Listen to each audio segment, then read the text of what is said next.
Hello my dear students. आज हम class 12th में जो टॉपिक पढ़ने जा रहे हैं उसका नाम है roles law. Raoult's Raoult's law roles law के बारे में आज हम पढ़ने जा रहे हैं। जैसे कि हमें पता है कि vapour pressure of solution is less than vapour pressure of pure solvent.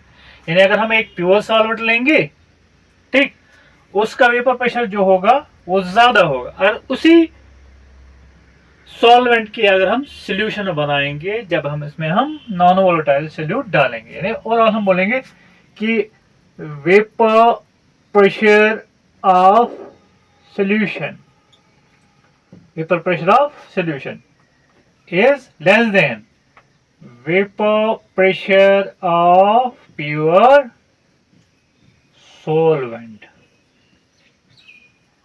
कहने का मतलब है, अगर हम एक प्योर सॉल्वेंट लेंगे, प्योर सॉल्वेंट ए, अगर मैं एक प्योर सॉल्वेंट ले रहा हूं ए, ओके, जो लिक्विड, इसकी लिक्विड सरफेस होगी ना, उस पे क्या होंगे, सिर्फ और सिर्फ ए के मॉलिक्यूल्स होंगे।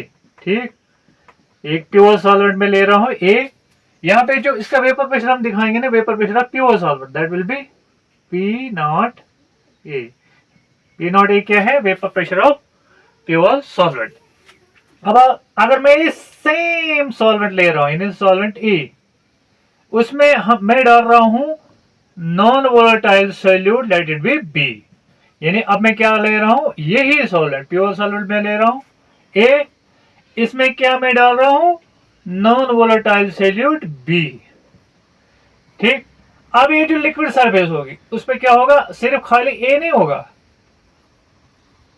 नॉन वोलेटाइल सॉल्यूट बी के भी मॉलिक्यूल्स होंगे। यानी यहाँ पे एक तो ए होगा ये, और बीच बीच में बी के भी मॉलिक्यूल्स होंगे। ठीक, अब कहने का मतलब है कि वेपर प्रेशर ऑफ ये जो सॉल्यूशन अब बन गया, सेम सॉल्वेंट की जो ये अब सॉल्यूशन बनेगी, इस सॉल्यूशन का जो वेपर प्रेशर होगा that will be less than this vapour pressure of this pure solvent. अब यहां पे जो वेपर प्रेशर होगा उसको बोलेंगे वेपर प्रेशर ऑफ सॉल्यूशन, यानी वेपर प्रेशर ऑफ सॉल्यूशन। वो हम लेंगे पीएस, और पीएस खुद किसके बराबर होगा, वो तो, क्योंकि यहाँ पे जो वेपर प्रेशर टोटल होगा वो एक की वजह से ही होगा, क्योंकि बी तो नॉन, तो उसको हम ये भी बोल सकते हैं PS is equal to P है। ओके, तो आगे हम क्या देखेंगे कि रोल्स लॉ क्या बोलता है कि vapour pressure of solution, vapour pressure of solution, अब ये जो सॉल्यूशन बन गई, वेपर प्रेशर ऑफ सॉल्यूशन, वो किसके बराबर होगा, directly proportional to mole fraction of pure solvent. Pure solvent क्या था यहाँ पे, ए, और ये क्या है, काय ए क्या है, mole fraction of pure solvent. इन्हें काय ए क्या है, मोल फ्रैक्शन ऑफ मोल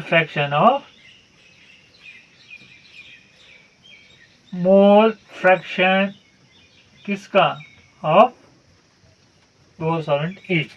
ठीक, तो रोल्स लॉ क्या हमें बोलता है, vapour pressure of solution is directly proportional to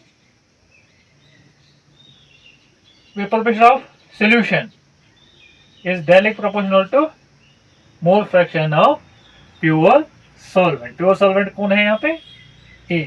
ठीक, वेपर प्रेशर ऑफ सॉल्यूशन, यानी मैं लिखूंगा इसको P A is directly proportional to P A is directly proportional to chi A.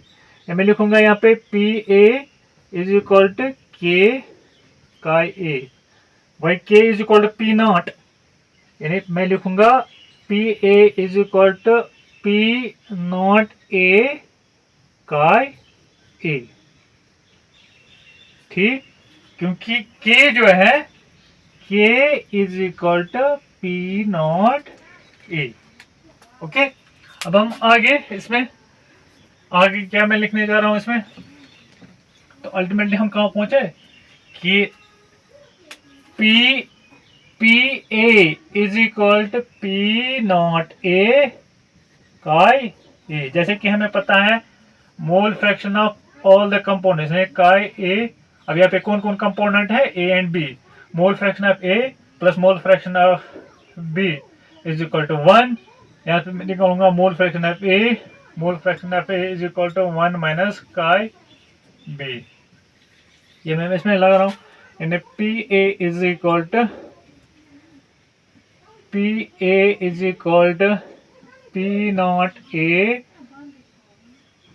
Not A 1 minus chi B. ठीक, आगे मैं लिखूंगा P A divide by P naught A is equal to 1 minus chi B. या मैं ये लिखने जा रहा हूं कि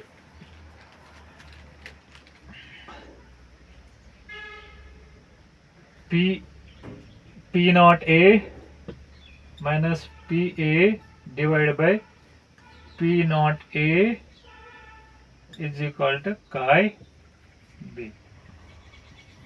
अल्टीमेटली ये हमें बोल रहा है कि वेपर प्रेशर ऑफ जो सोल्यूशन है दैट इज, ये जो रोल्स लॉ हमें क्या बोलता है, vapour pressure of solution is directly proportional to mole fraction of pure solvent.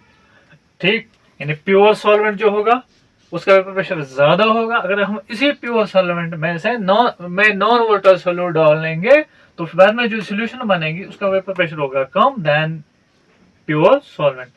Hope you understood, आपको समझ में आ गया होगा। Thank you.